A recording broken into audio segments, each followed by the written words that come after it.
Warga Palembang dibuat geger oleh kabar seorang wanita bernama Yeni, warga Lorong Binjai, Kelurahan 34 Ulu, Kecamatan Seberang Ulu 1 Palembang, disebut-sebut hidup lagi meski telah dinyatakan meninggal dunia dan dimakamkan.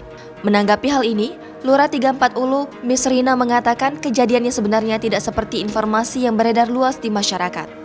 Dia menuturkan, kejadian bermula ketika almarhumah Yeni meninggal dunia pada hari Minggu 20 Februari 2022 lalu di hari sekitar pukul 5 waktu Indonesia Barat. Kemudian direncanakan akan dimakamkan pukul 16.00 waktu Indonesia Barat. Namun karena takut cuaca hujan, maka pemakaman dipercepat menjadi pukul 14.00 waktu Indonesia Barat. Saat proses pemakaman berlangsung, Ketua RT setempat yang membantu mengaku melihat wajah almarhumah seperti orang yang sedang tidur. Mendengar cerita Ketua RT, pihak keluarga seolah yakin bahwa almarhumah masih hidup. Mendapat bisikan bahwa almarhumah memberi pesan kepada keluarga jika ia masih hidup.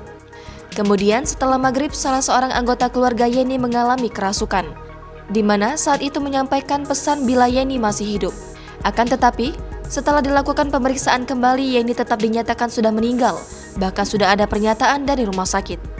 Almarhumah Yeni sempat dibawa ke Rumah Sakit Bari Palembang setelah keluarga membongkar makam dan mengklaim bahwa Yeni masih hidup.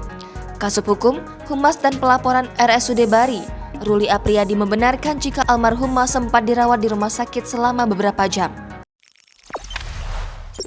Jangan lupa subscribe, share, komen, dan like ya!